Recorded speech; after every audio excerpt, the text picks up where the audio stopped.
ሀኒቾ የኔ ጸባይ ሰናይ ማለት ነው። ጆሮ የሀንዬ አባት አንተ ሌባ ነህ። በቃ ከዚህ በኋላ እኔ ደግሞ ትክክለኛ ልጄ የምትሆን መስሎኝ እኔም ደግሞ አባትህ የምሆን መስሎኝ፣ ምክንያቱም አባት የለኝም ብለህ ስትል በጣም አሳዝነኸኝ ነበረ እና ከዚህ ስህተት ትማራለህ ብዬ አምኜህ ነበር፣ ግን አንተ ከዳኸኝ።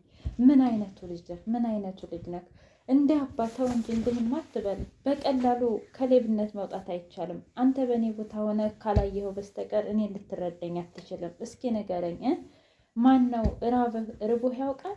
እኔ ራበኝ ብዬ ስለምናቸው ሂድ ጥፋ ከዚህ ከጎኔ ይህ ሌባ እያሉ ነበር የሚያባርሩኝ።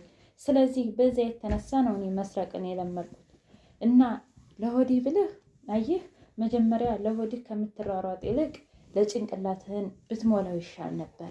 ተው እስኪ። እኔ ማንበብ አልችል መጻፍ አልችል። ኧረ ተው አባተው ተው።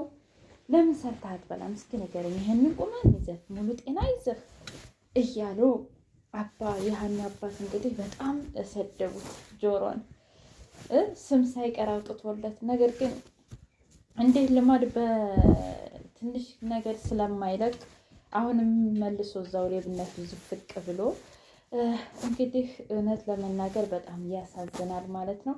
ነገር ግን ደላላው እንደምንም ብዬ አስታርቃለሁኝ፣ ምክንያቱም የሀናን አባት ገንዘብ እየላከ አስታም የሚልህ እኮ እንዴት አስበኸው ነው? እስኪ ንገረኝ። እንዴት ትጣላለን? እንዴት እሳቸው ፊት ትሰርቃለህ?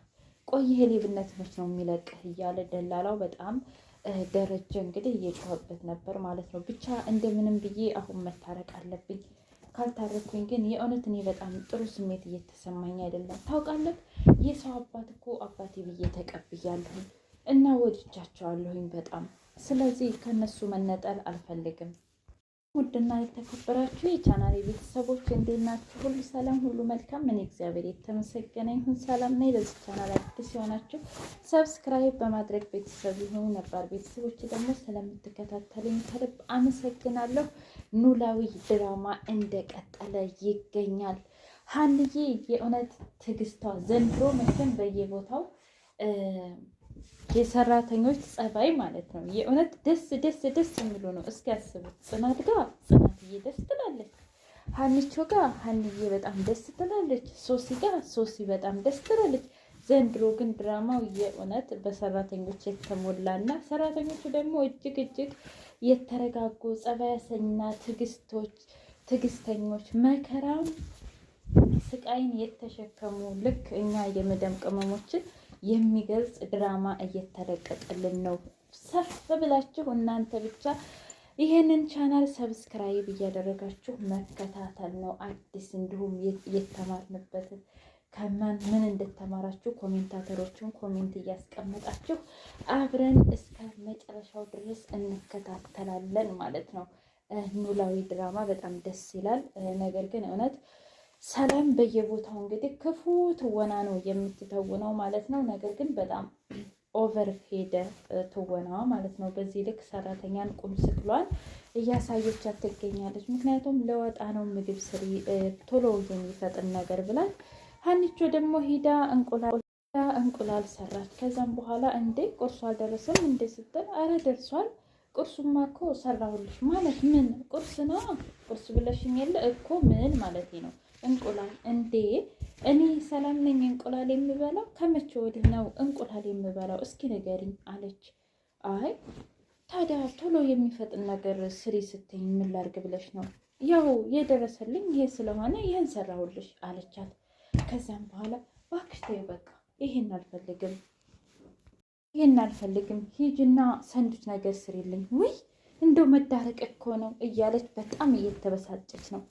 እውነት ለመናገር ምላሴ በጣም ደስ የሚል እንዲሁም ደግሞ ለሰራተኛ ክብር ያለው የተረጋጋ ሰው ነው። አልጋውን ራሱ እኔ አነጥፈዋለሁኝ አለ። አረ ችግር የለውም ስራዬ እኮ ነው አለችው። አይ ይህን ያህል በዚህ ልክማ ራስሽን እንትን አትበይ ሲላት፣ አይ ግድ ነው ያው እኮ የምከፈለው ሁሉንም ለማስጥያት አይደል? ለሁሉም ስራ ነው ደሞዝ የሚከፈለኝ። ስለዚህ እኔ አጸዳዋለሁኝ። የሀንዬ አባት ደስ የሚሉ ልጄ እኔ እኮ እንደውም የበለጠ የምታመመው አንቺን ሳላይ ስውል ሳድር እንዲሁም ደግሞ ከአንቺ ጋር ጊዜ ሳላሳልፍ ስቀር ነው እንጂ በሽታው ብቻውን በፍጹም አይገለኝም። አይ አባዬ፣ ያው አንተ ከገጠር የመጣ ነው አንተ እንድትታከም አይደል? ስለዚህ የግድ አንተ እስከምትታከምና ሌላ ስራ እስከማገኝ ድረስ መስራት አለብኝ አለችው። ከዛም በኋላ እሺ ደግሞ ልጅህ ጋር በደንብ ምግብ ብላ፣ አሁንስ ከኔ በላይ ለሱ ለልጅ በጣም ተንከባከብከው እንዴ እንዳልቀና እያለችው፣ አረ ከአንቺ ከልጅማ ማንም አይበልጥብኝም እያላት ነበረ። ልጁና እንግዲህ ጆሮና የሀንቹ አባት እየሄዱ ደስ የሚሉ ወሬዎችን እያወሩ ልጅ ደከመኝ ሲለው ምን አባዬ ደከመ እንዳለ የእውነት ማለት ነው። ከዛም በኋላ አይ አላደለ ትንሽ ልረፍ ብዬ ነው፣ ደግሞ ምግብ እኮ አልበላሁም አለ። እንደዛ ከሆነማ በቃ እና እንሄድና እኔ ልጋብዝህ ሲለው አይ ባይሆን ሀኒ የሰራችዋለ እሱን እንብላ ሂደን፣ ምክንያቱም ካልተበላ በኋላ ላይ ጉር ነው የምታፈላብኝ አለው። አረ ችግር የለውም አሁን እንሄድና ዝቅርብ ቦታ እኔ ልጋብዝህ፣ በኋላ ግን ሂጄ እኔ ጥርግ አድርጌ በላዋለሁኝ አለ። እሺ እንደዛ ከሆነ ልጅ ግን እንደው ምን አለ ብሰራ እንደው ስራ ብሰራና ይሄ ሌብነት ቢቀርበት ሲለው ማን ይቀጥረኛል ብለህ ነው?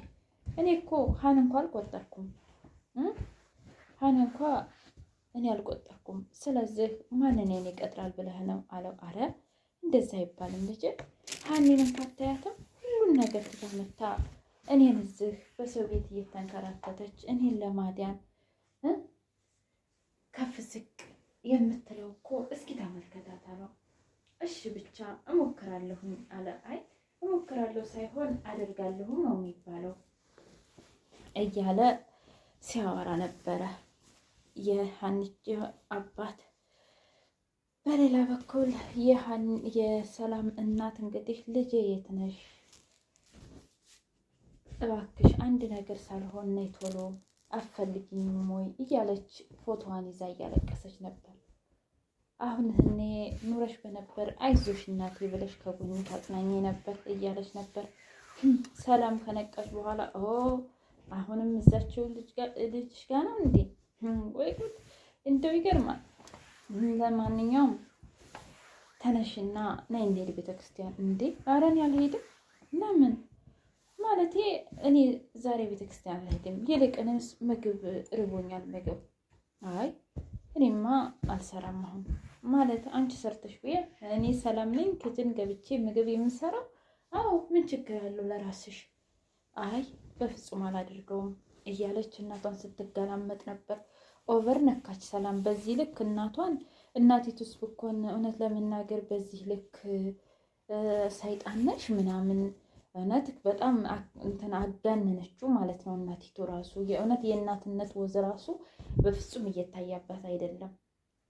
እንግዲህ ምላሴ ደስ የሚል እንደውም ነይ እንሂድ እኔ ልጋብዝሽ ብሎ ካፌ ይዞ ሄዶ፣ እንዴ ግን እዚህ ዘይም የመጣኸው በጣም ደስ ይላል። አዎ በጣም ደስ ይላል፣ ምግባቸውን በጣም ይጣፍጣል፣ ከጓደኞቼ ጋር እዚህ ነው የምንበላው እያለ ምላሴ ከእናቱ ጋር ሲያወራ ነበረ።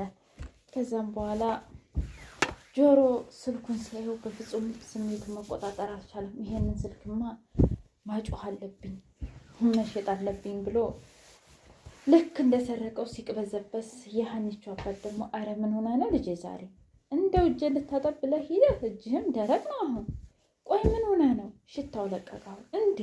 እንዴት ሆኖ ለቀቀ? አንተ ሲያይ ነው መሰለ እያለ በጣም እየቀለደበት ነበር። ምላሴ ዶክተር ዛሬ ደውሎ ነበር። እንዴ ማየ በሰላም ነው የደወለው? አዎ እኔ ወደ ውጭ ሀገር ልሄድ ነው እና ሌላ ዶክተር እንድፈለግ ብሎ ነው፣ ለእሱን ለመናገር ነው። ከዛም በኋላ ሰላምን እስኪ ሰላም ፈልጊ ለወንድምሽ ዶክተር። እንዴ እኔ ዶክተር የምፈልገው? እኔ እኮ ጭራሽ ዶክተር እኔ በፍጹም ኧረ አላውቅም። ደግሞ የኔ ጓደኞችም ዶክተሮች አይደሉም አለች። ካልሆነ እኔ ልንከባከበውና ትሰጭኛለሽ ለእኔ አይደል ብሩን አለቻት። አይ ትቀልጃለሽ አይደል እና ምን ላድርግ ብለሽ ነው? እኔ የማላውቀውን ስራ እንዴት አድርጌ እሰራለሁኝ? ብቻ ግን እንደምንም ብለን ዶክተር ማግኘት አለብን እያለች ለልጇ ያው የእናትነት ወጉን በሀሳብ ታወጣለች። በሌላ በኩል ልጄ የት ነች? ልጄ ማን ነች? እያለች ነው። ልጇ ግን እውነት ለመናገር ፊቷ የተቀመጠችው ሀና ነች። ነገር ግን ለሀና እያዘነች አይደለም። ልጄ እንኳ እዚህ ቦታ ብትሆንብኝስ